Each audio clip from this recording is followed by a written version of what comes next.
दुनिया के सबसे अमीर कंट्री में अब कोई नहीं रहना चाहता। आयरलैंड जो कुछ साल पहले यूरोप का एक बहुत ही गरीब कंट्री था, आज अमेरिका, यूके, कुवैत और इवन कतर से भी ज्यादा अमीर है। लेकिन आयरलैंड की 70% आबादी अब आयरलैंड में नहीं रहना चाहती। दुनिया के सबसे अमीर कंट्री के शहरी आखिर उसमें क्यों नहीं रहना चाहते? इसका जवाब जानने के लिए हमें सबसे पहले ये जानना होगा कि आयरलैंड आखिर इतना अमीर हुआ कैसे। आज से सिर्फ 150 साल पहले आयरलैंड के हालात कुछ ऐसे थे कि माएं अपने भूखे बच्चों को सीने से लगाए रोटी के चंद टुकड़ों के लिए गलियों में भीख मांग रही होती थी। हर तरफ गरीबी, भूख, मायूसी और मौत के साए मंडला रहे थे। आयरिश पोटैटो फैमिन या जिसे द ग्रेट हंगर भी कहा जाता है, 1845 से 1852 के दरमियान 10 लाख आयरिश लोगों की जान ले गया। पूरे आयरलैंड की 11% आबादी इस फैमिन के नतीजे में मौत के मुंह में चली गई थी। ये इतना बड़ा डिजास्टर था कि आज की डेट तक आयरलैंड की आबादी रिकवर नहीं हो सकी। इसीलिए आयरलैंड आज यूरोप और दुनिया का वो अकेला कंट्री है जिसकी करंट पॉपुलेशन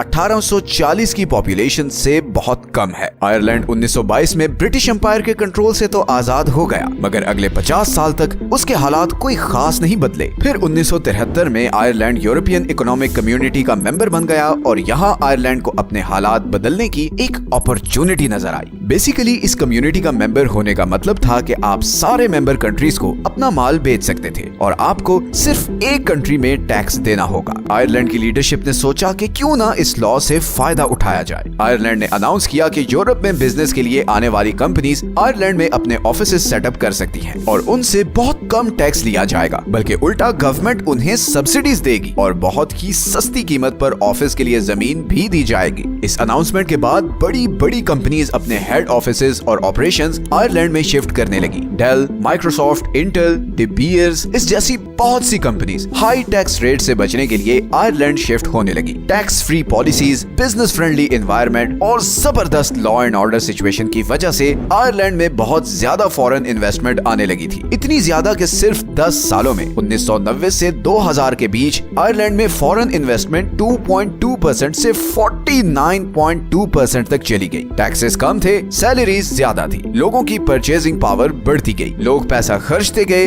डिमांड क्रिएट होती गई और इकोनॉमिक एक्टिविटी बढ़ती गई। आयरलैंड की इकोनॉमी अब सिंगापुर और साउथ कोरिया से भी तेज ग्रो कर रही थी और इसे केल्टिक टाइगर कहा जाने लगा। 2008 के फाइनेंशियल क्राइसिस ने आयरलैंड को भी अफेक्ट किया, मगर आयरलैंड ने इसके जवाब में टैक्स रेट बिल्कुल जीरो कर दिया और फिर तो जैसे आयरलैंड की लॉटरी निकल आई। गूगल और फेसबुक जैसे टेक जायंट्स ने भी प्रॉफिटेबिलिटी मैक्सिमाइज करने के लिए अपने हेडक्वार्टर्स आयरलैंड शिफ्ट कर दिए। पूरी दुनिया से हाईली क्वालिफाइड लोग जॉब्स के लिए आयरलैंड आ रहे थे और आयरलैंड यूरोप की सिलिकॉन वैली बन चुका था। लेकिन फिर ऐसा क्या हुआ कि आज 18 से 24 साल के 70% यंग लोग परमानेंटली आयरलैंड को छोड़ना चाहते हैं? इसकी 3 रीजंस हैं। सबसे पहली वजह तो ये है कि आयरलैंड रियलिटी में इतना अमीर नहीं है जितना उसका जीडीपी देखकर लगता है। जीडीपी पर कैपिटा असल में किसी भी कंट्री की इकोनॉमिक सक्सेस मेजर करने का एक इंडिकेटर होता है। आयरलैंड का जीडीपी पर कैपिटा देखा जाए तो वाकई वो दुनिया में सबसे आगे है, लेकिन अगर हम आयरलैंड के कुछ और स्टैटिस्टिक्स को देखें तो कुछ और ही पिक्चर नजर आती है। फॉर एग्जाम्पल, अगर हम आयरलैंड की एनुअल एवरेज सैलरी देखें तो वो सारे स्कैंडिनेवियन कंट्रीज से कम है। आयरलैंड में सैलरीज नीदरलैंड, बेल्जियम और ऑस्ट्रिया जैसे कंट्रीज के बराबर है, हालांकि इन कंट्रीज का जीडीपी आयरलैंड के आधा भी नहीं। इसी तरह अगर हम हाउस होल्ड डिस्पोजेबल इनकम का डेटा देखें जो ये दिखाता है कि आम आदमी के पास ऑन एवरेज कितनी इनकम बचती है, तो यहाँ भी आयरलैंड दुनिया में 17th नंबर पर है। मतलब आयरलैंड के स्टैटिस्टिक्स आपस में मैच नहीं होते। जीडीपी के मुताबिक तो आयरलैंड बहुत ज्यादा अमीर है, मगर जब बात होती है लोगों की स्टैंडर्ड ऑफ लिविंग की तो उसमें आयरलैंड बहुत ही नीचे है। इसकी वजह यह है कि आयरलैंड का जीडीपी आर्टिफिशियली इन्फ्लेटेड है, क्योंकि यहाँ जितनी इकोनॉमिक एक्टिविटी जनरेट होती है वो फॉरेन कंपनीज की वजह से होती है, जो एंड में अपना सारा प्रॉफिट आयरलैंड से बाहर ले जाती हैं। इसी तरह ये कंपनी ज्यादातर फॉरेन वर्कर्स को एम्प्लॉय करती हैं। जितनी भी बड़ी टेक कंपनीज हैं उनमें आयरिश वर्कर्स की बहुत ही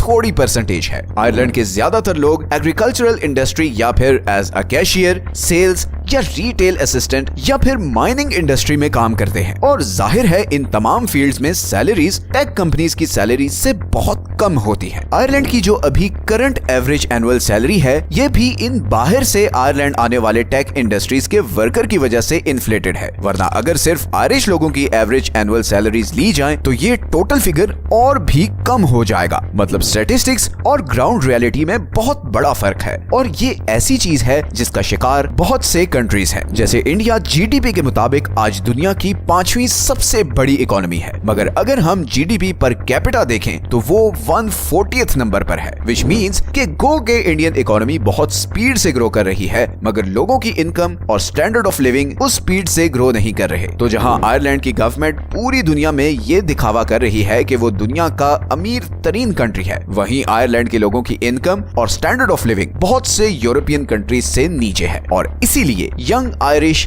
दूसरे कंट्रीज में जाना चाहते हैं। इसी तरह आयरलैंड में दूसरा सबसे बड़ा मसला हाउसिंग का है। कनाडा और ऑस्ट्रेलिया की तरह आयरलैंड भी बहुत जबरदस्त हाउसिंग क्राइसिस से गुजर रहा है। आयरलैंड की हाउसिंग पॉलिसीज बहुत ही खराब है, जिसकी वजह से रियल एस्टेट डेवलपर्स के लिए वहां कंस्ट्रक्शन करना बिल्कुल भी प्रॉफिटेबल नहीं है और इसका नतीजा ये हुआ है कि आयरलैंड में घरों की सप्लाई डिमांड से बहुत कम है, जिसने घरों की प्राइसेस को आसमान पर पहुंचा दिया है। घरों की शॉर्टेज की वजह से हालात इतने खराब हैं कि डबलिन में सिर्फ एक रेंट वाले घर को देखने के लिए लोगों की लंबी लंबी लाइंस लगी होती हैं। इसी तरह आयरलैंड का हेल्थ केयर सिस्टम भी ओवरक्राउडेड है, क्योंकि बहुत से आयरिश डॉक्टर्स अच्छी सैलरीज के लिए बाकी यूरोपियन कंट्रीज में चले जाते हैं और बाकी रह जाने वाले डॉक्टर्स पर इतना लोड आ जाता है कि पेशेंट्स को महीनों वेटिंग लिस्ट पर रहना पड़ता है। तो ऑल इन ऑल आयरलैंड की सारी सक्सेस स्टोरी एक आर्टिफिशियली इन्फ्लेटेड जीडीपी फिगर पर डिपेंडेंट है और फ्यूचर में इस जीडीपी को भी बहुत बड़ी हिट पड़ सकती है जब Ireland zero taxation policy revert करेगा, बिकॉज कोई भी कंट्री लंबे अरसे तक लो टैक्सेस पर सरवाइव नहीं कर सकता। इवन अब गल्फ कंट्रीज भी टैक्सेस इंट्रोड्यूस करवा रहे हैं, क्योंकि उन्हें नजर आ रहा है कि ऑयल बहुत जल्द लिथियम